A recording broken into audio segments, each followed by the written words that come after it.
হচ্ছে, তাই না? আমার ভাইয়া 27 নম্বর আয়াত, 27 নম্বর গুণটা হলো যাদের হৃদয় কি পরিশুদ্ধ, যাদের হৃদয় কি, যাদের হৃদয় পরিশুদ্ধ তারা মুত্তাকি। রব্বুল আলামিন এই কথা বলার আগে বলেছেন ইয়াউমা লা ইয়ানফাউ মালুন ওয়ালা বানুন ইল্লা মান আতাল্লাহা বিকলবিন সালিম। ইয়াউমা লা ইয়ানফাউ মালুন ওয়ালা বানুন, সন্তান সন্ততি তোমার কোনো কাজে আসবে না, তোমার সম্পদ তোমার কোনো কাজে আসবে না। গভীর খেয়াল করে দেখেন, কত বড় বড় ক্ষমতা যাওয়ার সন্তান আছে, কিন্তু মা বাবার কোনো কাজে আসে না, আছে না নাই? মা বাবার কোনো কাজে আসে না, মরা লাগবে না। আপনি দুনিয়ার জমিনে দেখেন, ভালো করে তাকায় দেখেন, ভারতের জমিনে শেখ হাসিনা কিন্তু তার সন্তানের সাথে দেখা নাই। খালেদা জিয়া দীর্ঘ কত বছর বাংলাদেশে কিন্তু সন্তান আছে, তারেক জিয়া বেঁচে, কিন্তু তার সঙ্গে সাক্ষাৎ নাই, আছে না নাই? সন্তান থাকলে উপকার হবে না, আল্লাহ বলেন ওই সন্তান দিয়ে তোমার কোনো ফায়দা হবে না।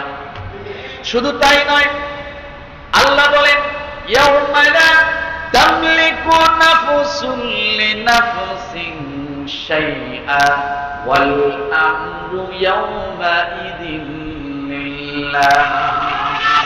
রব্বুল আলামিন বলেন এটা দুনিয়ার জমিনে শুধু নয়, ওই কিয়ামতের ময়দানে কেউ কার উপকার করতে পারবে না। যার কাছে উপকার চাইতে যাবে, সঙ্গে সঙ্গে আল্লাহ বলেন ইয়াউমা ইয়াফিরুল মারউ মিন আখিহি ওয়া উম্মিহি ওয়া আবিহি ওয়া সাহিবাতিহি ওয়া বানিহি লিকুল্লি ইমরিইন মিনহুম ইয়াওমাইযিন শা'নুন ইউগনিহি। রব্বুল আলামিন ডাক দিয়ে বলেন কিয়ামতের ময়দানে কেউ কার উপকার করতে পারবে না। ইয়াউমা ইয়াফিরুল মারউ মিন আখিহি, ভাই ভাইয়ের উপকার করবে না, ওয়া উম্মিহি ওয়া আবিহি, মা এবং বাপ তার কোনো উপকার করতে পারবে না। যার কাছে যাবে তারা অস্বীকার করবে আমার কোনো সন্তান ছিল না, ভাইয়ের কাছে যাবে ভাই বলবে আমার কোনো ভাই ছিল না। কারণ সেদিন সকলেই নাফসি নাফসি করবে, পরিচয় দিতে চাবে না, কারণ পরিচয় দিলে বিপদ হয়ে যাবে, না জানে আমার কাছে কি চায়, আছে না নাই? এটা তো আখিরাতের কথা, দুনিয়ার জমিনে এমন আছে না নাই? একই এলাকার মানুষ, গ্রামের মানুষ শুনে চন্দ্রের কাছে ওই লোকটা আপনার গ্রামের আর পরিচয় দেয় না, আছে না? কারণ পরিচয় দিলে যদি আবার বাড়িতে নিতে হয়, ঘরে নিতে হয়, হয়তো আমার বিপদ আপদে পড়লে আবার আমার নাম বলে ফাঁকি দিয়ে অন্য জায়গায় দোকান বাকি খাওয়া যায়, আছে না নাই? এই জন্য পরিচয় দেয় না। কি জানি কি পরিচয় দিলে কি না কি দেওয়া লাগবে। আল্লাহ বলেন কিয়ামতের ময়দানটা এমন হবে, সওয়াব দিতে হবে, উপকার করতে হবে, জন্য মা তার সন্তানের পরিচয় দিবে না। ও মুসলমান, ওই দিন আল্লাহ বলেন ইল্লা মান আতাল্লাহা বিকলবিন সালিম, যার একটা স্বচ্ছ হৃদয় আছে, যে হৃদয়ে হিংসা থাকবে না, গীবত থাকবে না, চগলখুরি থাকবে না, পরনিন্দা থাকবে না, অপরের ক্ষতি করার নিয়ত থাকবে না, মানুষের সঙ্গে হাসি মুখে কথা বলে, কঠিন করে কোনো কাজ করে না, কঠিন করে কোনো কথা বলে না, সহজ সরল ভাষায় কথা বলে, ভুল হলে মানুষের কাছে মাফ চায়। আল্লাহ বলেন ওই মানুষগুলো বিকলবিন সালিমের অন্তর্ভুক্ত, অর্থাৎ যে মানুষগুলো মানুষের কাছে ক্ষমা চাওয়ার জন্য নিজেকে কখনো ছোট মনে করে না, ভুল হলে ক্ষমা চায়। আল্লাহ বলেন ওই লোকটা হৃদয়ের মধ্যে একবার স্বচ্ছতা, কথা ঠিক কিনা? ইল্লা মান আতাল্লাহা বিকলবিন সালিম, সেদিন কলবে সালিমের মাধ্যমে আল্লাহ আমাদেরকে নাজাত দিবেন। এই জন্য আল্লাহ বলেন যে এটা হলো মুত্তাকির গুণ। এই আয়াতের পরে সূরাতুশ শুআরা আয়াত নাম্বার 89, 90, 91, এই আয়াতের পর আল্লাহ বলেন ওয়া উযলিফাতিল জান্নাতু লিল মুত্তাকিন, যার হৃদয়টা স্বচ্ছ থাকবে তার জন্য জান্নাত আমি আল্লাহ রেখে দিয়েছি, মুত্তাকি সেই বান্দা। ওয়া উজলিফাতিল জান্নাতু লিল মুত্তাকিন, সেই হবে মুত্তাকি। সুবহানাল্লাহ। তাহলে বোঝা গেল যার হৃদয় স্বচ্ছ ওই লোকটা আল্লাহর আদালতে আল্লাহর বিচারে কি, আল্লাহর বিচারে কি মুত্তাকি। ওয়া উজলিফাতিল জান্নাতু লিল মুত্তাকিন। একজন মুত্তাকির 28 নম্বর গুণ হলো যে কোনো পরিস্থিতিতে জিহাদের জন্য যদি প্রস্তুতি নেওয়া লাগে কখনো পিছপা হবে না। আসলে বাস্তবতা আছে না নাই? রাসূলের নামে যখন ব্যঙ্গাত্মক করা হয়, রাসূলকে যখন অপমাননা করা হয়, তখন দেখা যায় বাংলাদেশের জমিনে হাজারো কত মুসলমান যুবক রাস্তায় নেমে পড়ে মিছিলের জন্য, এটার জন্য প্রতিহত করার জন্য। এমন করতে যা দেখছি কত জনের জীবন চলে গেছে, পুলিশ গুলি করে পাখির মতো মারছে। কথা বলেন, ওই ব্যক্তি যদি মুত্তাকি না হতো কোনদিন আল্লাহর রাসূলের জন্য নামতে পারত না। আল্লাহ বলেন যখন যে কোনো পরিস্থিতি আসে, ইসলামের প্রতি আঘাত আসে, তখন কাউকে ছাড় দেয় না, সঙ্গে সঙ্গে জিহাদের ময়দানের জন্য প্রস্তুতি নেয়, প্রতিহত করার জন্য প্রস্তুতি নিয়ে নেয়। 29 নম্বরে বলা হয়েছে মুত্তাকির 29 নাম্বার গুণটা হলে তারা কাফের মুশরিকদের বিষয় কঠোর। কি বলে? কাফের মুশরিকদের বিষয় কঠোর।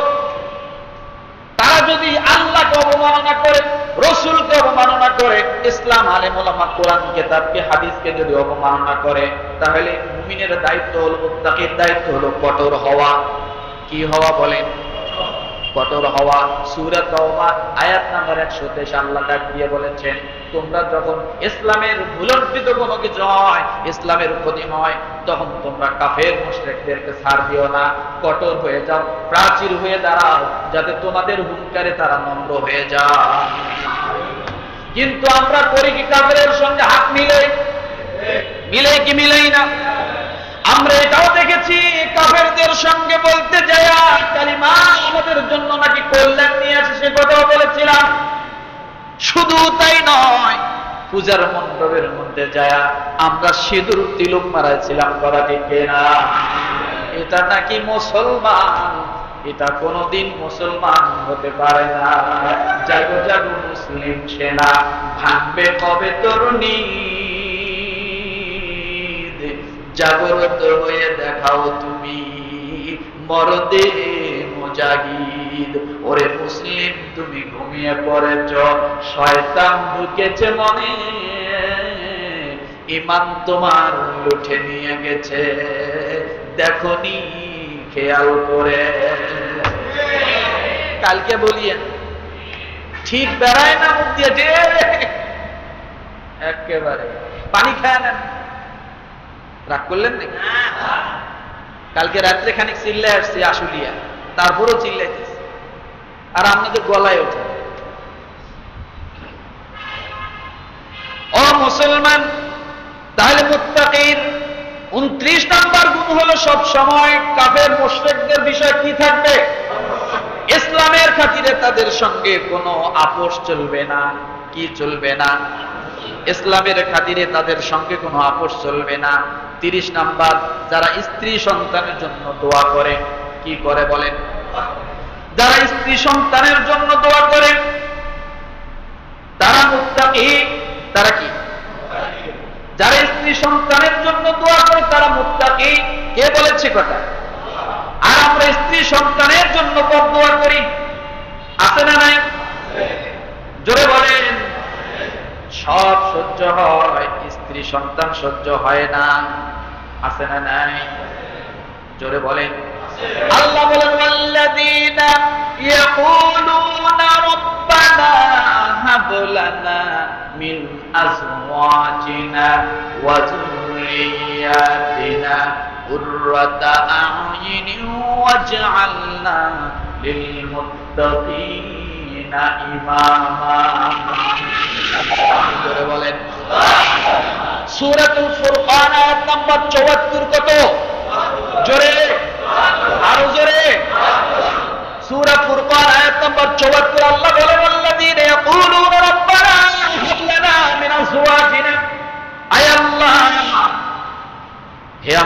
প্রতিপালক আমাদেরকে আমাদের স্ত্রী আমাদের সন্তানদের পক্ষ হইতে দান করো এমন নয়ন প্রীতি এবং আমাদের মুত্তাকিদের নেতা বানাও। আয় আল্লাহ, আমার স্ত্রী আমার জন্য শান্তিদায়ক বানাও, আমার সন্তান আমার জন্য শান্তিদায়ক বানাও, আমাকে আমার স্ত্রীর জন্য শান্তিদায়ক বানাও, আমাকে আমার সন্তানের জন্য শান্তিদায়ক বানাও। শুধু তাই নয় আল্লাহ, আমার গোটা পরিবার মুত্তাকিদের নেতা হিসেবে অন্তর্ভুক্ত করে না। দোয়াটা মুখস্থ করেন, আল্লাযীনা রব্বানা হাব লানা মিন আজওয়াজিনা ওয়া যুররিয়াতিনা কুররাতা আ'ইউনিন ওয়াজআলনা লিল মুত্তাকিনা ইমামা। সূরাতুল ফুরকান আয়াত নাম্বার ৭৪। আমরা দোয়া তো সন্তানের জন্য করি না, স্ত্রীর জন্য করি না, কিন্তু আমরা কিছুদিন পরে যখন সন্তান বিপদে চলে যায় হুজুরের কাছে আসি, হুজুর একটা তাবিজ দেন, সন্তান কথা শোনে না। আছে না নাই? এই যে তাবিজ দিলাম সূরা ফুরকান ৭৪ নম্বর আয়াত, এই তাবিজ যদি আপনি নামাজের মধ্যে দুহাত তুলিয়া নামাজ শেষ করে দুহাত তুলে আল্লাহর কাছে দোয়া করেন, আল্লাহ আমি পিতা হইয়া সন্তানের জন্য দোয়া করি, সন্তানটা আমার বিপদে চলে যাচ্ছে, আয় আল্লাহ আমার সন্তানটাকে তুমি ভালো পথে নিয়ে আসো, আমার সন্তানটাকে আমার বাধ্যগত করে দাও। আল্লাহ একদিন, 2 দিন, 3 দিন, 4 দিন, 5 দিন আপনি যখন চোখের পানি ফেলাবেন, আপনার চোখের পানি সন্তানের জন্য হবে তাবিজ, আপনার দোয়া সন্তানের জন্য হবে তাবিজ, আপনার মুখের কথাগুলো সব হবে সন্তানের জন্য তাবিজ। কথা ঠিক কিনা?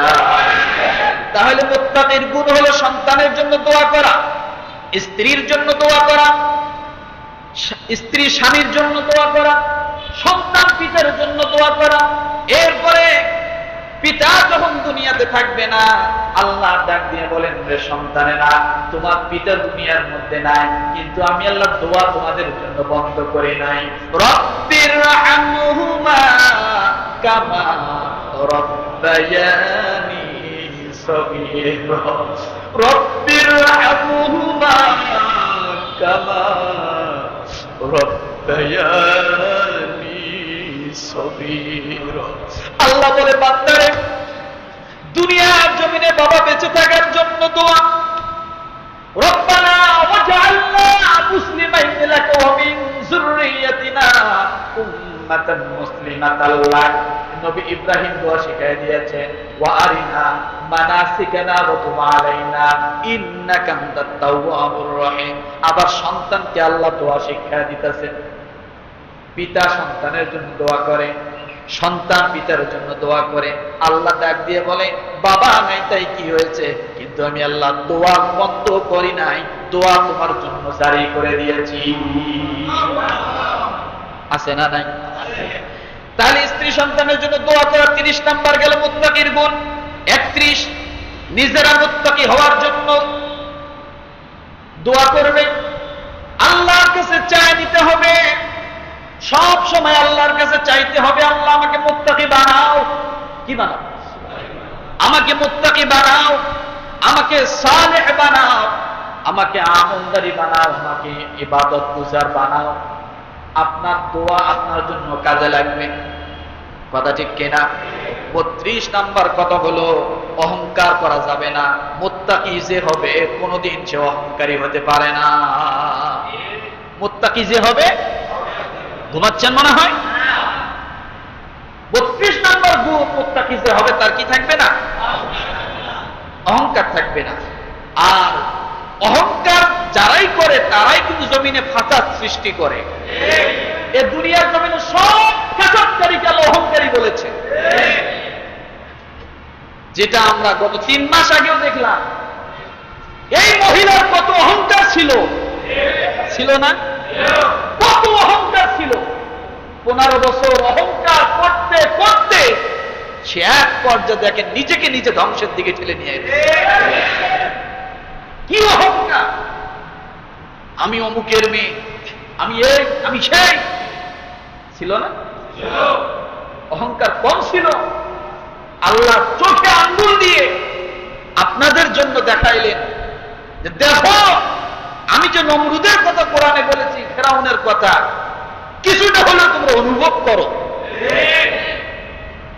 অনুভব করো তারা অহংকারী ছিল, এই অহংকার উত্তরসূরিদের অবস্থা কি হয় একটু অনুভব করো।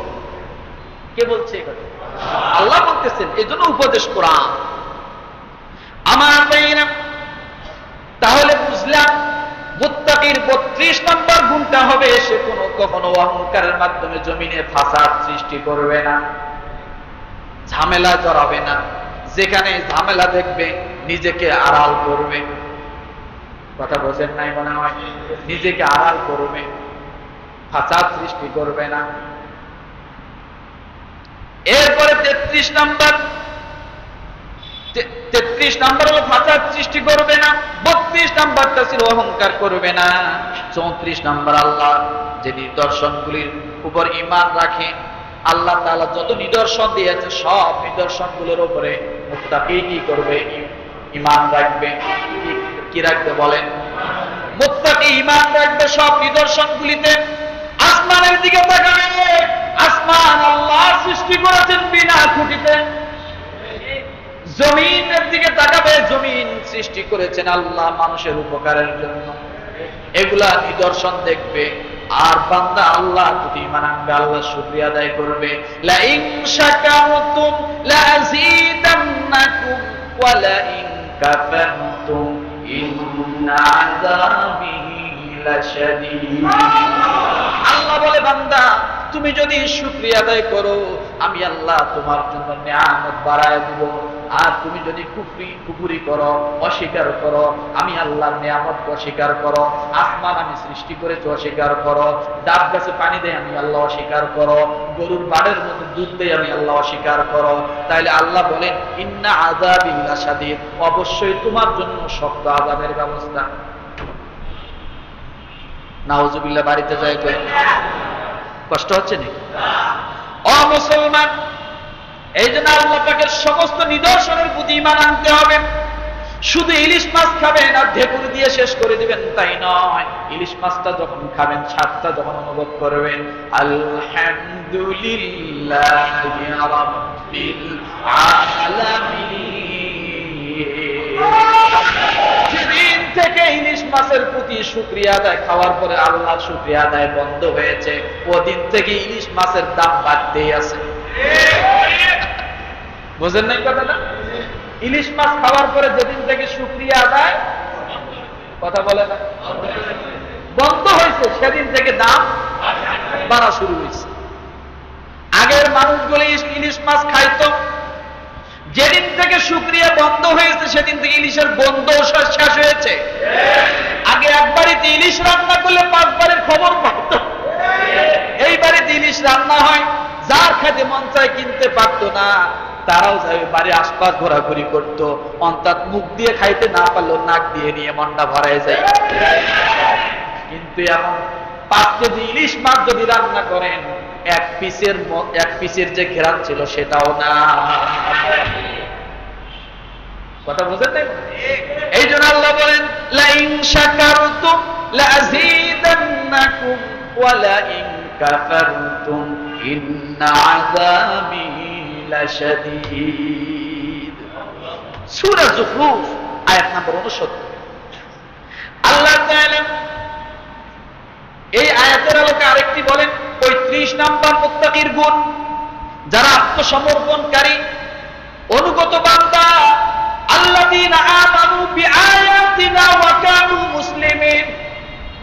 সূরা যুখরুফের 69 নম্বর আয়াত আল্লাহ বলেন ইয়া ইবাদি লা খাউফুন আলাইকুমুল ইয়াওমা ওয়া লা আনতুম তাহজানুন।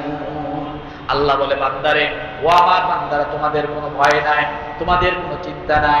আপনি যদি প্রশ্ন করেন আল্লাহ কার চিন্তা নাই, কার ভয় নাই, আল্লাহ বলেন আল্লাযীনা আমানু বিআয়াতিনা ওয়া কানু মুসলিমিন, যারা ঈমান আনবে আমার নিদর্শনগুলির প্রতি, যারা ঈমান আনবে এবং যারা মুসলমানিত্বর কাজ করবে।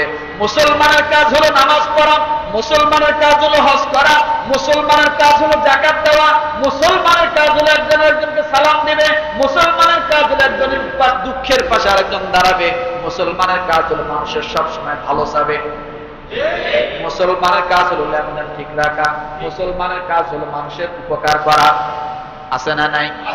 এই কাজগুলো যারা করবে আল্লাহ বলেন ওই মানুষগুলোই হবে মুত্তাকি।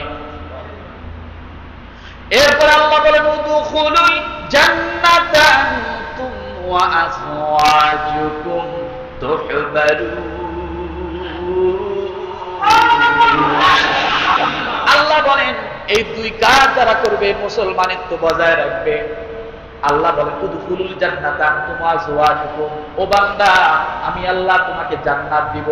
আপনি যদি প্রশ্ন করেন আল্লাহ আমাকে কি একাই জান্নাত দিবেন? আমার ঘরে যখন স্ত্রী 60 বছর সংসার করে, 50 বছর সংসার করে, তাকে ফেলাই আমি কেমনে জান্নাত যাই? আল্লাহ বলেন ওয়া আনতুম আযওয়াজুকুম তুহবারুন। শুধু তুমি নয়, আমি আল্লাহ তাআলা তোমার স্ত্রী সহ তোমাকে জান্নাত দিয়ে দিলাম। আছে না নাই? সূরা যুখরুফ আয়াত নম্বর 69, 70, 71 সম্ভবত পড়ে দেখবেন আমার ভাইরা। 36 নম্বরে বলা হয়েছে যারা আল্লাহর দিকে অভিমুখ হয়, যারা আল্লাহর দিকে আসে, তারা অবশ্যই মুত্তাকি। তারা কি কথা বলেন? যারা আল্লাহর দিকে আসে তারা কি? এবার আল্লাহর দিকে আপনি যখন যাবেন, আল্লাহ বসে থাকবে না, কি করবে না? আল্লাহ এই জন্য জানাই দিয়েছেন ফাযকুরুনি আযকুরুকুম ওয়াশকুরুলি ওয়ালা তাকফুরুন। আল্লাহ ডাক দিয়ে বলে বান্দা তুমি যদি আমার দিকে আঘাত অগ্রসর হও, ও বান্দা আমি আল্লাহ তোমার জন্য তোমার দিকে 2 হাত অগ্রসর হই। কেউ ঘুমায় নাকি? আপনি 1 হাত অগ্রসর হন, আল্লাহ বলে বান্দা আমি তোমার দিকে 2 হাত অগ্রসর হই। আপনি যদি আল্লাহর দিকে দৌড়ে যান, আল্লাহ বলে তার থেকে বেশি দৌড় দেই আমি আল্লাহ। এই জন্য রব্বুল আলামিন ডাক দিয়ে বলেন ওয়াসারিউ ইলা মাগফিরাতিন মির রাব্বিকুম ওয়া জান্নাতিন আরদুহাস সামাওয়াতু ওয়াল আরদু ইদ্দাতু লিল মুত্তাকিন। আল্লাহ বলে বান্দা তুমি আমার দিকে দৌড়াও, তুমি যদি আমার দিকে দৌড়াতে পারো আমি আল্লাহ তোমার জীবনের সব গুনাহ আমি আল্লাহ মাফ করে দিব। তাহলে আল্লাহর দিকে রুজু হওয়া। এই যে মসজিদে আসছেন না, অনেকেই তো 11টার আগে চলে আসছে। কিসের জন্য আসলে? খিচুড়ি দিব তাই? খিচুড়ি দিব তাই? টাকা পয়সা দিব তাই? উল্টে আরো দিতে হয়, কথা ঠিক না? কিন্তু তারপরও কিসের জন্য আসলেন? বাইরে বসে থাকলে তো পারতেন, চায়ে তখন আড্ডা দিলে পারতেন। কেন আসলেন? আল্লাহর মহাব্বতে আসছে। কার মহাব্বতে? কার মহাব্বতে? আমার বাইরে আল্লাহর মহাব্বত যদি আপনার প্রতি থাকে, আপনি যদি আল্লাহর মহাব্বতের সামনে অগ্রসর হতে পারেন, আল্লাহ তাআলা আপনার জন্য সব জায়গায় আপনার হয়ে যায়। কি হয়ে যায় বলেন? সকলেই মনোযোগ দেন। আপনি যদি আল্লাহর জন্য হন, আল্লাহ আপনার জন্য হয়ে যাবে। কথাটা ধরে রাখেন। ও মুসলমান, 37 নম্বরে মুত্তাকির গুণ হলো যে ব্যক্তি শেষ রাতে উঠে ঘুম থেকে জাগনা হয়, আর উঠিয়া উযু করিয়া 2 রাকাত নামাজের জন্য দাঁড়ায়া যায়। কি করে বলেন? 2 রাকাত নামাজের জন্য দাঁড়ায়া যায়। আল্লাহ তাআলা ডাক দিয়ে বলেন এটা হলো অবশ্যই মুত্তাকির গুণ। কার গুণ? কথা বলেন। যারা রাতের বেলায় কানু কলিলাম মিনাল লাইলি মা ইয়াহজাউন, যারা রাতের বেলা অল্প ঘুমায়, শেষ রাতে ঘুম ধরে না। আল্লাহ বান্দা বিপদের মধ্যে পড়েছে, ঋণগ্রস্ত হয়েছে, মামলায় পড়েছে, মুকদ্দমায় পড়েছে, ও বান্দা আল্লাহ তাআলা আল্লাহ ডাক দিয়ে বলেন, তুমি যখন মামলায় পড়েছো, মুকদ্দমায় পড়েছো, অভাবের মধ্যে পড়েছো, ঋণগ্রস্ত হয়েছো, তুমি একটু রাতের বেলা ওঠো, তুমি আমার দিকে দুইটা হাত উপর দিকে তোলো, আমি আল্লাহর জন্য তুমি নামাজে দাঁড়িয়ে যাও, আমি আল্লাহ তোমার জীবনের সব সমস্যাগুলো সমাধান করে দেব। ওয়াবিল আসহারি ইয়াস্তাগফিরুন। সূরা জারিয়াত আয়াত নাম্বার 17 এবং 18। কত? সূরা জারিয়াত আয়াত নাম্বার কত? 17 এবং 18। আল্লাহ বলেন, কানু কলিলাম মিনাল লাইলি মা ইয়াহজাউন। ওই সমস্ত মানুষগুলো যারা মুত্তাকি, তাদের গুণ হলো তারা রাতের বেলা কোনো না কোনো সময় ওঠে। অথবা যদি আপনি উঠতে না পারেন, তাহলে আপনার জন্য কি রাতের বেলা ঘুম থেকে জাগনা পেয়েছেন, আপনি যতক্ষণ ঘুমাইছিলেন তাহাজ্জুদের সওয়াব আপনার আমলনামায় হয়েছে, জিকিরের সওয়াব হয়েছে, কোরআন তেলাওয়াতের সওয়াব হয়েছে। আপনি যখন রাতের বেলা ঘুম থেকে জাগনা পেয়েছেন, হঠাৎ জাগনা পাওয়ার সঙ্গে সঙ্গে আপনি বললেন আল্লাহুম্মা গফিরলি। কি বললেন? জোরে বলেন। আপনি বললেন আল্লাহুম্মা গফিরলি। যখন আপনি আল্লাহুম্মা গফিরলি বললেন, সঙ্গে সঙ্গে আল্লাহ ডাক দিয়ে বলে, বান্দারে, মানুষ গুনাহ করার পরে দোয়া করে, কিন্তু মানুষ যখন ঘুমায় তার কোনদিন গুনাহ হয় না। কি হয় না বলেন? অন্তত আপনি আমি গুনাহমুক্ত থাকি, যতক্ষণ ঘুমাই ততক্ষণ কোনো গুনাহ হয় না। আল্লাহ বলে, বান্দারে, কেউ যদি ঘুম থেকে জাগনা পাওয়ার সঙ্গে সঙ্গে বলে আল্লাহুম্মা গফিরলি, আমার আল্লাহ ডাক দিয়ে বলে, বান্দা, সাথে সাথে তোর জীবনের সব গুনাহ আমি আল্লাহ মাফ করে দিলাম। ওয়াবিল আসহারি ইয়াস্তাগফিরুন। তারা শেষ রাতে উঠে আল্লাহর কাছে মাফ চায়। কার কাছে মাফ চায়? সূরা জারিয়াত আয়াত নাম্বার 17, আয়াত নাম্বার 18। আল্লাহ বলেন, তারা আমি আল্লাহর কাছে মাফ চায়। এই গেল 38টা। কয়টা? ও মুসলমান, আল্লাহর দিকে আপনি যদি অভিমুখী হন আর আল্লাহর জন্য যদি আপনি কাঁদেন, আপনি যদি রাতের বেলা একটু ওঠেন আর কাঁদেন, আল্লাহর সাথে আপনার সম্পর্কটা কেমন হবে গভীর খেয়াল করেন। হাবশী গোলাম হযরতে বেলাল রাদিয়াল্লাহু তাআলা আনহু, অনেক গরিব মানুষ, নিতান্ত গরিব মানুষ, বাপ হারা, মা হারা, সমস্ত আত্মীয় স্বজন হারা, নিতান্ত গরিব মানুষ, মানুষের বাড়ি রাখাল ছিল। আফ্রিকার জঙ্গলের মানুষ হযরতে বেলাল রাদিয়াল্লাহু তাআলা আনহুকে বণিকরা বিক্রি করে দিল আরবের দেশে। আরবের দেশে যখন বণিকরা বিক্রি করে দিল, হযরতে বেলালকে যখন কিনে নিয়ে আসলো, নাম হলো উমাইয়া। কি বলেন? আরো জোরে বলেন। হযরতে বেলাল রাদিয়াল্লাহু তাআলা আনহু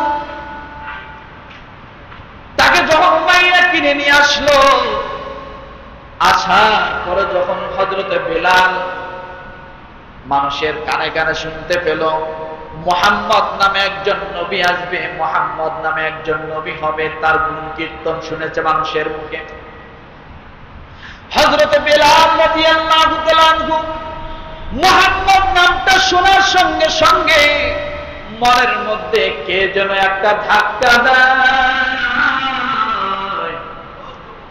ও বেলাল, এই মুহাম্মদের সঙ্গে তুমি যদি বন্ধু করতে পারো, এই মুহাম্মদকে তুমি যদি বন্ধু বানাইতে পারো, এই মুহাম্মদের আল্লাহকে তুমি যদি বন্ধু বানাইতে পারো, তোমার দুনিয়াও শান্তি, আখিরাতেও শান্তি।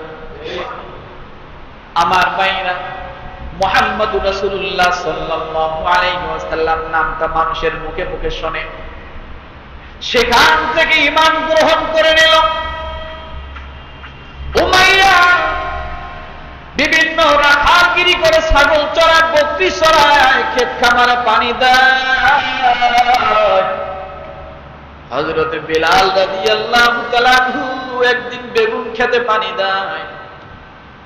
বিভিন্ন গাছগাছলার মধ্যে পানি দেয়, আর ওই মুহাম্মদ বন্ধুর সঙ্গে সাক্ষাৎ করতে যায়। আর মুহাম্মদের সঙ্গে যার বন্ধু আল্লাহ, তার সঙ্গে হযরত বেলালের কেমন জানি কানেকশন হয়ে গেছে। গাছে পানি দেয়, বিভিন্ন ক্ষেত খামারে পানি দেয়, হাত হাত বলে একটা চিৎকার দেয়, ডাক দিয়ে বলে আহাদ আমার সঙ্গে একটু দেখা দাও।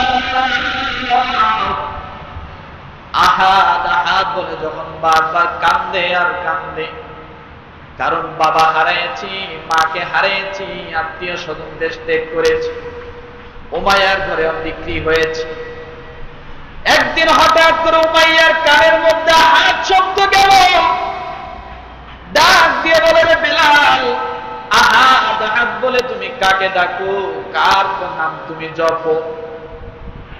হযরতে বেলাল রাদিয়াল্লাহু তাআলা চোখ দিয়ে পানি ছেড়ে দিয়ে উমাইয়ার সামনে ডাক দিয়ে বলে, আমি তো আব্বাকে না, আমার তো আব্বা নাই,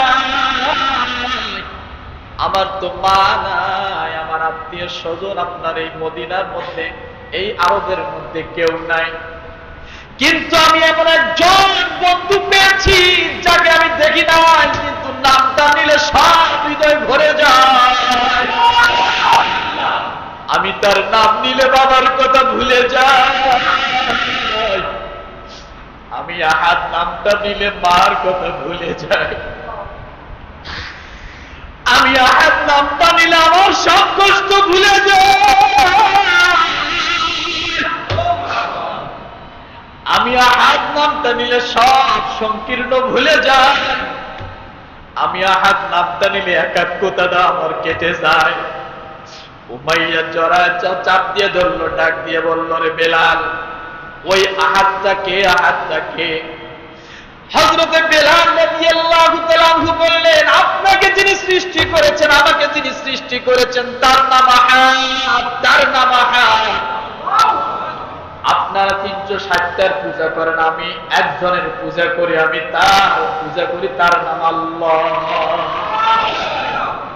এই কথা যখন হযরতে বেলাল শুনলেন, হযরতে বেলালের মুখ থেকে যখন উমাইয়া শুনলেন, ক্ষুধার্ত বাঘের মতো আক্রমণ শুরু করে দিলেন। বেলালকে সঙ্গে সঙ্গে ধরলেন, আরো মানুষদেরকে ডাক দিয়ে জড়ায় দিয়ে বেলালকে ধরাইলেন। তুমি আমাদের মূর্তিগুলোর বদনাম করো, আমাদের খোদার বদনাম করো, তুমি সব বাদ দিয়ে একজনের কথা তুমি বলতেছো, যে কে তাকে আমরা চিনি না, কিন্তু তুমি আমাদের এই 360টা মূর্তিকে অস্বীকার করো। তুমি তার নামটা তোমার মুখ থেকে ছেড়ে দাও, তোমার জবান থেকে ছেড়ে দাও। তুমি যদি তোমার জবান থেকে ছেড়ে না দাও, তাহলে শাস্তির জন্য প্রস্তুতি নাও। এই দুনিয়ার জমিনে আমরা প্রথমে দেখেছি বেলাল তো আহাদ বলেছেন, তাই উমাইয়া নির্যাতন করেছেন। আমরা এমনও দেখেছি আমাদের জামানায় নারায়ে তাকবীর আল্লাহু আকবারের স্লোগান আমরা 15 বছর অনেক জায়গায় দিতে পারি না। নারায়ে তাকবীর বললে আগুন জ্বলতো, তারা উঠে যেত, স্টেজের মধ্যে নেতারা ডাক দিয়ে বলতো, হুজুর নারায়ে তাকবীর আল্লাহু আকবারের স্লোগান দেওয়া যাবে না। ও মুসলমান, বোঝা গেল উমাইয়ার গোষ্ঠী মরে নাই, মরে নাই, মরে নাই, কিছু কিছু আছে, আছে না নাই? হযরতে বেলাল রাদিয়াল্লাহু তাআলা আনহুকে আহাদ শব্দ মুখ থেকে সরাইতে বলেন। আহাদ আহাদ শব্দ সরায় না, আহাদ আহাদ জপতে থাকে, যত বলে তত বারবার আরো জোরে জোরে আহাদ আহাদ বলে। উমাইয়া যখন এক পর্যায়ে বেলাল রাদিয়াল্লাহু তাআলা আনহুকে মারপিট শুরু করে দিল, চামড়া ফেটে ফেটে রক্ত বাহির হয়, ফিনকি দিয়ে রক্ত পড়ে। এরপরে হযরতে বেলাল রাদিয়াল্লাহু তাআলা আনহুর পায়ের মধ্যে রশি বেঁধে উত্তপ্ত বালুর মধ্যে টানা হেঁচড়া করে, এত নির্যাতন, শরীরের চামড়া, পিঠের চামড়া পাথরের কোনাগুলার মধ্যে লেগে লেগে গোসো হয়ে গেছে, রক্ত বাইর হয়, গোশতগুলো বালুর সঙ্গে লেগে গেছে। উত্তপ্ত বালুর মধ্যে শোয়াই দিয়ে বুকের মধ্যে পাথর চাপা দিয়া হযরত বেলালকে চাপ দিয়ে ধরে বলে, ছেড়ে দাও আহাদ, না হলে তোমার জীবনটা এক্ষুনি বাইর হয়ে যাবে। বেলাল যখন বেহুশ হয়ে যায়, তারা মনে করে বেলাল মারা গেছে, এটা ভেবে তারা বেলালকে ছেড়ে দেয়। ও মুসলমান, হযরতে বেলালের নির্যাতন শুরু হয়ে গেল। আশপাশের কাফের মুশরিকদের চোখেও পানি। বেলালের এত নির্মম নির্যাতন। একদিন হযরতে বেলাল গাছের ছায়ার নিচে বসে বসে চোখ দিয়ে পানি টপ টপ করে ছেড়ে দিয়েছে। গায়ের মধ্যে বিভিন্ন জায়গায় ক্ষত, পানি পড়ে, পুষ পড়ে। এদিকে বেলাল আহাদ আহাদ জপে আর চোখ দিয়ে পানি বাইর করিয়া না জানি ডাক দিয়ে বলে, আল্লাহ, তোমার নাম ছাড়তে পারি না, তোমার নাম ছাড়তে পারি না। ওই পথ দিয়ে হযরত আবু বকর সিদ্দিক পা পা করে চলে যায়। হঠাৎ আবু বকর সিদ্দিক রাদিয়াল্লাহু তাআলা আনহু দেখে বেলাল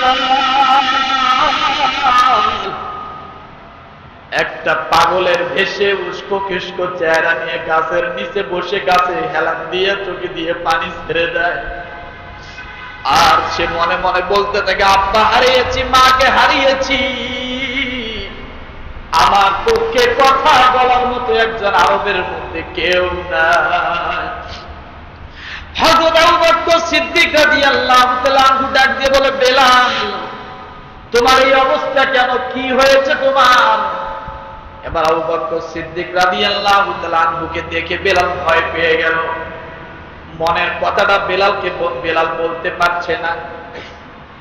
আবু বকর সিদ্দিক রাদিয়াল্লাহু তাআলা আনহু বারবার ডাক দিয়ে বলে, বেলাল, কি জন্য এত নির্যাতন, কি জন্য এত মার, কি জন্য এত কষ্ট, একটু খুলে বলো। বেলাল চিন্তা করলো, কথাটা যদি খুলে বলি তাহলে আবার এও নাকি আমাকে মারধর শুরু করে। ডাক দিয়ে বলে, ভাই, আমি আপনাকে বলতে পারি না, কিন্তু আমি এমন একজন আল্লাহকে আল্লাহ বলে মানি, যিনি আমার মালিক, যিনি আমাকে সৃষ্টি করেছেন, আমি তাকে ছাড়া আর কাউকে চিনি না। এই কথা যখন বলেছেন, আবু বকর সিদ্দিক রাদিয়াল্লাহু তাআলা আনহু আশ্চর্য হয়ে গেল। তুমি কি তাহলে ঈমান এনেছো? বেলাল চিৎকার দিয়ে ডাক দিয়ে বলে, ভাই, শুধু ঈমান আনি নাই, ঈমান আনতে যায়া পিঠের চামড়া খসে ফেলেছি, ঈমান আনতে যায় শরীরের রক্ত ঝরাইয়াছি, ঈমান আনতে যায় জীবন শেষ করে দিয়েছি। কিন্তু আমি এই কাফের উমাইয়ার কাছ থেকে আমি কোনোভাবে নিস্তার পাচ্ছি না। হযরতে আবু বকর সিদ্দিক রাদিয়াল্লাহু তাআলা আনহু উমাইয়ার কাছে গেলেন। উমাইয়া, তুমি এই বেলালকে আমার হাতে দিয়ে দাও। তখনও বেলালের হাতে হাত করা পড়া। বেলালকে আমার হাতে দিয়ে দাও, এর বিনিময়ে তুমি যা চাও আমি তোমাকে সব দিব। উমাইয়া বলে, না, কোনোতেই সম্ভব না, আমার বাড়ির কাজ কে করবে? হযরত আবু বকর সিদ্দিক রাদিয়াল্লাহু তাআলা আনহু ডাক দিয়ে বলেন, আমার কাছে তোমার দলের একজন লোক আছে, আমি তাকেও দিয়ে দেই, আর যা চাও সব দিয়ে দেই, তারপরও তুমি বেলালকে আমাকে দিয়ে দাও। উমাইয়া কোনোভাবে রাজি হয়েছে। এদিকে হযরতে বেলাল রাদিয়াল্লাহু তাআলা আনহু একটা চিৎকার দিয়ে আল্লাহকে ডাক দিয়ে বলে, মালিক,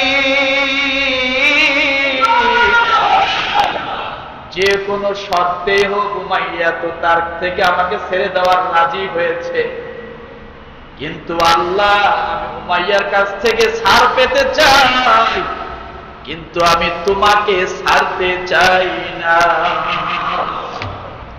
আবু বকর সিদ্দিক রাদিয়াল্লাহু তাআলা আনহু বেলাল রাদিয়াল্লাহু তাআলা আনহুকে নিয়ে আল্লাহ নবীর সামনে হাত বাঁধা অবস্থায় যখন নিয়ে আসছে, আল্লাহ নবী বেলালের দিকে তাকাইয়া দেখে এটা একটা উস্কো খুস্কো চেহারাওয়ালা একজন মানুষ, হাত কেন বাঁধা? আবু বকর সিদ্দিক রাদিয়াল্লাহু তাআলা আনহু বললেন, ইয়া রাসূলুল্লাহ, আমি বেলালের হাত বাঁধা অবস্থায় আনছি, ওর শরীরের দিকে একটু তাকা। আল্লাহ নবী যখন শরীরের দিকে তাকাইলেন, রাসূল শরীরের মধ্যে, চোখের মধ্যে পানি রাখতে পারলেন না। আল্লাহর নবী নিজেই তাকে শুশ্রা করলেন, গোসলের ব্যবস্থা করলেন, সবকিছু তার জন্য চিকিৎসার ব্যবস্থা করে দিলেন। তখন থেকে হযরতে বেলাল আল্লাহর নবীর দরবারে থাকে। আল্লাহর নবীর সঙ্গে তার কি সম্পর্ক? ও মুসলমান, মদিনা থেকে যখন মক্কা চলে গেল, ইসলাম যখন বিজয় লাভ করলো, ওই কাবার দিকে যখন চলে গেল, মদিনার মসজিদের মধ্যে বেলালকে মুয়াজ্জিনের দায়িত্ব দিলেন কে? কথা বলে। যে মসজিদের ইমাম রাহমাতুল লিল আলামিন নবী, ওই ইমাম সাহেবের মুয়াজ্জিন হলো বেলাল। কত দামি দামি সাহাবা আবু বকর, ওমর, উসমান, আলী ছিল, কিন্তু মুয়াজ্জিন হতে পারে না। আল্লাহর দিক থেকে যখন রহমত নাযিল হয়, সর্বপ্রথম ইমামের মাথার উপরে অর্পণ হয়। ইমামের মাথার থেকে মুয়াজ্জিনের ঘাড়ে চলে যায়, তারপরে মুসল্লিদের কাছে বন্টন হয়।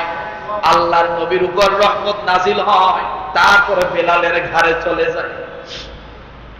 ও মুসলমান, আল্লাহর নবীর সাহাবী মুয়াজ্জিন হয়ে গেলেন, আযান দেওয়া শুরু করে দিলেন। কিন্তু মদিনা থেকে যখন মক্কা বিজয়ের জন্য যখন চলে গেল, মক্কা স্বাধীন হয়ে গেল, ইসলামী রাষ্ট্র পরিণত হলো। মক্কায় যাওয়ার পরে আল্লাহর নবী ডাক দিয়ে বলে, উমর, এই মক্কার ঘরটা তুমি খোলো। মক্কার ঘরটা যখন খোলা হলো, বলল সব মূর্তিগুলো ভেঙে ফেলো। সমস্ত মূর্তিগুলো যখন ভেঙে ফেলা হলো, আল্লাহর নবী বলেন, জমজমের পানি দিয়ে কাবা ঘরের ভিতরটা পরিষ্কার করে দাও। কাবা ঘর পরিষ্কার হয়ে গেল, একবারে পবিত্র হয়ে গেল। আল্লাহর নবী ডাক দিয়ে বলেন, আমার সাহাবীরা, আজকে এই মুহূর্তের যে আযান, এই আযান হবে স্বাধীনতা ঘোষণার আযান, ইসলামী রাষ্ট্র ঘোষণার আযান, মক্কা বিজয়ের হবে আযান। অন্য দিনের আযানের মতো আজকের এই মুহূর্তের আযান এক হবে না। এই আযানের মর্যাদা থাকবে সব সময় আলাদা করা, ঠিক কিনা? আল্লাহর নবী ডাক দিয়ে বলেন, সাহাবীরা বলো, বিজয়ের আযান কে দিবে? বিজয়ের আযান কে দিবে? কে দিবে? কে দিবে? বিজয়ের ঘোষণা আযানের মাধ্যমে হবে। এই ঘোষণা কে দিবে? এক সাহাবী ডাক দিয়ে বলেন, ইয়া রাসূলুল্লাহ, আমরা কয়েকজন মিলে পরামর্শে একমত হয়েছি, আজকে বিজয়ের আযান দিবে আবু বকর। কে দিবে? যিনি প্রথম সাহাবী, যিনি বড় সাহাবী, তিনি দিবেন আযান। আবার কি কয়েকজন সাহাবী পরামর্শ করে আল্লাহর নবীর কাছে বললেন, ইয়া রাসূলুল্লাহ, আজকের আযান দিবে হযরত উমর। কে দিবেন? হযরত উমর। কারণ উমরের ইসলামের জন্য অনেক অবদান। আল্লাহর নবী নামাজ প্রকাশ্য করতে পারত না। হযরত উমর রাদিয়াল্লাহু তাআলা আনহু ডাক দিয়ে বলেন, নবীজি, আমি উমর আজকে মুসল্লি হয়ে দাঁড়ালাম, আপনি নামাজ স্পষ্ট করে পড়ান, আর লুকাচুরি করে কোনো নামাজ পড়াবেন না, আমি উমর বেঁচে থাকা অবস্থায়। কত বড় উমর! সাহাবায়ে কেরাম কেউ বললেন, ইয়া রাসূলুল্লাহ, আজকের বিজয়ের আযান দিবে হযরত উসমান। কে দিবে? হযরত উসমান, যার ইসলামের মধ্যে সবচাইতে অর্থের দিক থেকে, দানের দিক থেকে বড় অবদান। আবার কিছু সংখ্যক সাহাবায়ে কেরাম বললেন, ইয়া রাসূলুল্লাহ, আজকের বিজয়ের আযান দিবে হযরত আলী। কে দিবে? সাহাবায়ে কেরামের কথাগুলো যখন রাসূল শুনলেন, আবু বকরের নাম আসলো, এরপরে নাম আসলো হযরত উমরের, হযরত উসমান, হযরত আলী, আরো কিছু সাহাবীর নাম আসলো। আল্লাহর নবী মাথা নিচু করে দিলেন, কার নাম প্রকাশ করবেন কিছুই বুঝতে পারলেন না। সঙ্গে সঙ্গে জিবরিল আমিন চলে আসলো নবীজির সামনে। ডাক দিয়ে বলি, ইয়া রাসূলুল্লাহ, সাহাবীদের মত নিলেন, কিন্তু আপনি আল্লাহর মতটাকে একটু নিবেন না।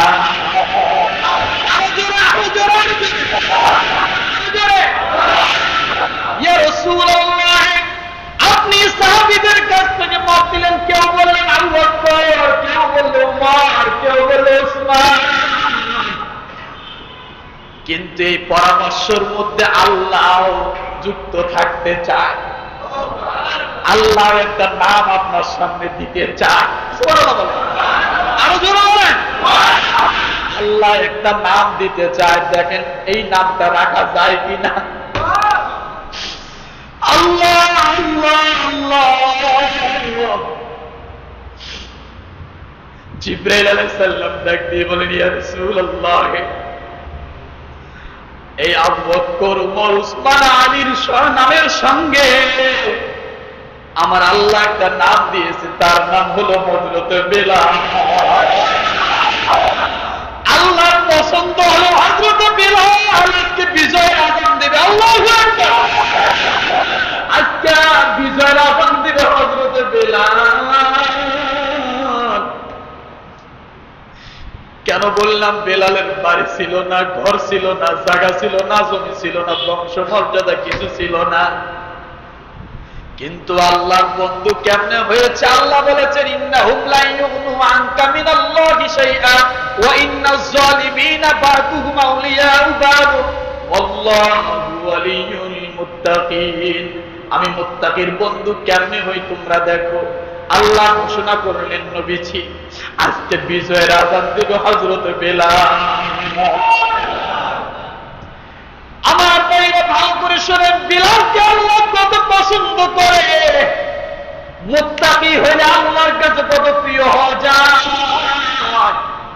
আপনি যদি মুত্তাকি হন, আপনি দুনিয়ার জমিনে স্যান্ডেলের উপর পা দিয়ে হাঁটবেন, কিন্তু আপনার হাঁটা এটা জান্নাতে পরিণত হয়ে যাবে। এই দুনিয়া আপনার জন্য জান্নাতে পরিণত হয়ে যাবে। কি পরিণত?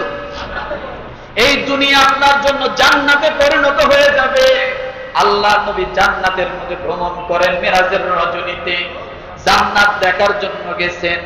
যাওয়ার পরে নবীজি দেখে সেখানে হযরত বেলালের পায়ের শব্দ শোনা যায়। আমার রাসূলের সঙ্গে কত ভালোবাসা, আল্লাহ কত মহব্বত ঢেলে দিয়েছেন। আল্লাহ মিরাজ থেকে আসার পরে ডাক দিয়ে বলে, বেলাল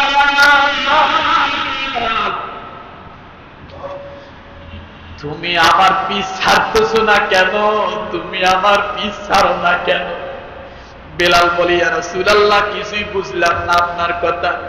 বেলাল, দুনিয়ার জমিনে তুমি যেমন আমার পিছনে পিছনে লেগে থাকো, আমি জান্নাতে নবীজি যা যখন একাই পড়ে গেলাম, সেখানে দেখি তোমার পায়ের শব্দ।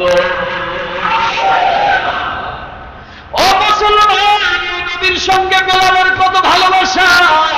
আল্লাহ যার জন্য কোরআনের আয়াত নাযিল করে নাই, ইন্না আক্রামাকুম ইনদাল্লাহি আতকাকুম।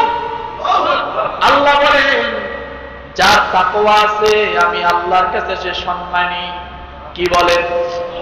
যার তাকওয়া আছে সে আমি আল্লাহর কাছে সম্মানী। কেমন সম্মানী দেখেন। আল্লাহর নবী যখন দুনিয়া থেকে চলে গেলেন, কবরস্থ হলেন, ওই সময় প্রায় লক্ষাধিক মতো সাহাবী ছিল। ছিল কি ছিল না? প্রায় 1 লক্ষর উপরে সাহাবী ছিল। রাসূল যখন দুনিয়া থেকে চলে গেলেন, কবরস্থ হলেন, হযরত বেলাল রাসূলের বিয়োগ সহ্য করতে পারলেন না। মদিনা থাকবো, রাসূলকে দেখবো না, এই মদিনায় আমি বেলাল থাকবো না, থাকবো না। যে মদিনায় আমি থাকবো রাসূল থাকবে না, সেই মদিনায় আমার থাকার কোনো প্রয়োজন নাই। বেলাল গাঁটটি বুসকা নিয়া চলে গেলেন শাম দেশে, অন্য জায়গায় চলে গেলেন। যাওয়ার পরে 1 মাস 2 মাস চলে যায়, বেলাল আর মদিনায় আসে না। অথচ সেই সময় প্রায় লক্ষাধিক সাহাবী। আল্লাহর নবী একদিন স্বপ্নে বেলালকে ডাক দিয়ে বলে, বেলাল, ওই যে আমাকে রেখে চলে গেলাম, আমি নবীকে কি তোমার একটাবার দেখতে মন চায় না? তুমি একটু আমার রওজার কাছে আসো, আমার রওজাটা তুমি একটু দেখে যাও, আমিও নবী তোমাকে একটু দেখে নেই। 1 লক্ষের উপরে সাহাবী, আল্লাহর নবী কাউকে স্বপ্নে মদিনায় ডাকে নাই, একমাত্র বেলালকে নবীজি ডাক দিয়ে বলে, বেলাল রে, আর কতদিন আমাকে ছেড়ে দূরে থাকবে, একটা বার তুমি মদিনায় আসো, আমি রসুলের কাছে একটা বার আসো, আমার রওজাটা অন্তত দেখে যাও। কি ভালোবাসা, কি মহাব্বত ছিল। ও মুসলমান, কেন এমন হলো, কি করে হলো? আল্লাহ বলেছে, ইন্না আক্রামাকুম ইনদাল্লাহি আতকাকুম। বেলাল ছিল মুত্তাকি। কি ছিল বলেন? আরো জোরে বলেন। বেলাল ছিল মুত্তাকি, যার কারণে আমার আল্লাহ বেলালের সম্মান এত বাড়ায়া দিয়েছেন। আমরা কি মুত্তাকি হতে চাই? জোরে বলেন, মুত্তাকি হতে চাই।